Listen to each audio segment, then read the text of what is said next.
Hola, soy Dina y esto es Libros y Punto.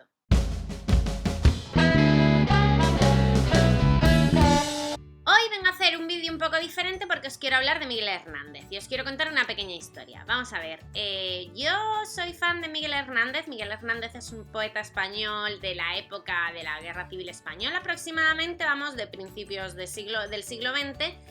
Y un poeta muy reconocido, de los más famosos de su tiempo y demás. Resulta que él en el instituto era uno de mis poetas favoritos. De hecho, tengo un libro que heredé de mi padre, que leía yo en esa época, que tiene una dedicatoria en la portada de mi madre. Bueno, es un libro muy bonito en el sentido de lo que contiene dentro, que contiene uno de mis poemas favoritos y que se titula El rayo que no cesa. Bien, pues vamos a ver, yo pues eso, me gusta Miguel Hernández, era en su momento de mis poetas favoritos, lo sigue siendo hoy en día, me trae muchísimos recuerdos. Pues resulta que hace un par de años, en una comida familiar, vamos a ver, este hombre es de Orihuela, que es una zona del Levante español, y hasta ahí era lo que yo sabía de él. Sabía que se había muerto durante la guerra civil porque estaba en la cárcel y de tuberculosis al final pues se murió, y que era un republicano reconocido y demás. Bien, eso era lo que yo sabía más o menos de este autor. Pues resulta que un día, eso hace un par de años, comiendo con mi familia, con mi padre es de esa zona de España, sin venir mucho a cuento y hablando yo no sé de qué, nos dijo que Miguel Hernández era familia. Y entonces yo y mi hermano nos quedamos con los ojos a cuadros, casi nos morimos allí mismo, y empezamos a decirle: ¿cómo que es parte de la familia? ¿Estás loco? ¿Qué dices tal?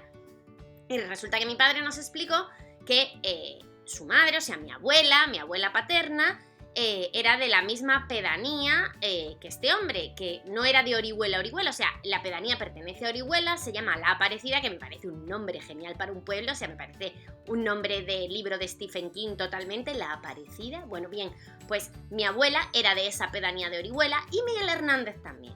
Mi abuela se llamaba Antonia Hernández y resulta que era prima de Miguel. O sea, el parentesco no es cercano, pero bueno, caray, a mí me pareció muy emocionante. De hecho, cuando mi padre nos lo estaba contando, yo os digo, mi hermano y yo estábamos boquiabiertos y perplejos completamente. Bien, entonces, a raíz de esta historia, mi padre, pues claro, nos pusimos a preguntarle, pues, que nos podía contar un poco más allá. Pues resulta que Miguel Hernández era un pobre hombre, bueno, pues como mi abuela era una pobre mujer, quiero decir, eran de una, aldea perdida de la mano de Dios, en una época en la que España, todo el mundo lo estaba pasando francamente mal, había mucha hambre, estaba a punto de empezar la guerra y todas esas historias, la guerra civil.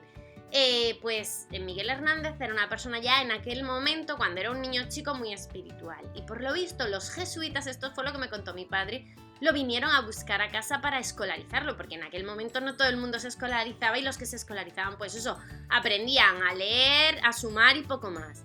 Bien, pues lo escolarizaron porque el niño parecía que prometía, que tenía una vena, pues eso, poética, porque la tenía realmente y alguien la descubrió y lo quiso llevar a estudiar. Resulta que Miguel Hernández, pues con 14 años tuvo que dejar los estudios porque su familia lo necesitaba. De hecho, Miguel Hernández, además de poeta, era cabrero, que son como dos profesiones muy dispares. Y nada, él lo poco que aprendió le cundió muchísimo, porque ya a lo largo de su vida después fue a Madrid, conoció a otros poetas, luego volvió a su tierra, ya se hizo cada vez más popular, se fue del bando republicano.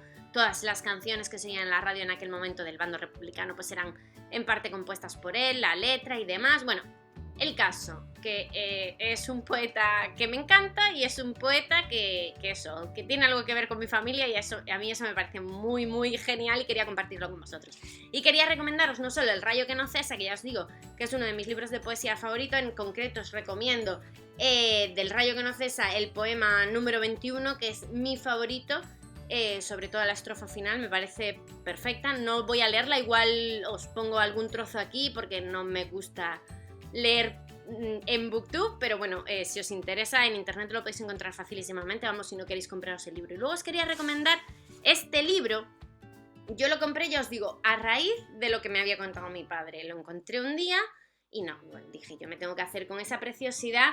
Es un libro que se supone que es infantil, es un libro muy cortito, muy diferente, no es un libro al uso, que trae un CD en el que puedes escuchar los poemas. Es un libro de SM que es, bueno, una editorial muy de colegio, de libros de colegio, y que tiene una edición súper cuidada y súper preciosa. Si queréis empezar con este poeta, yo os recomiendo, porque trae solo 15 poemas, algunos de los más destacados o más conocidos, como Las nanas de la cebolla, que son unos poemas dedicados a su mujer, bueno, y a su hijo, que murió desgraciadamente con 10 meses. Aún encima está ilustrado por Miguel Tanco, que bueno, tiene unas ilustraciones, a mí me parecen muy muy bonitas, muy, muy sencillas, pero no sé, me parece muy que le van mucho al libro. Y nada, esa es mi recomendación de hoy. Si os gusta la poesía o queréis descubrir un poeta nuevo español, o os gusta Miguel Hernández, pues yo recomiendo Me ha hecho poeta la vida, os recomiendo El rayo que no cesa, y bueno, que si queréis poesía de la buena y de la de verdad, y no esos churros que últimamente se leen por Twitter, en muchas ocasiones os recomiendo a Miguel Hernández mucho. Si lo conocéis, me gustaría que me lo dijerais en los comentarios, o lo que queráis, yo os contesto siempre. ¡Hasta luego!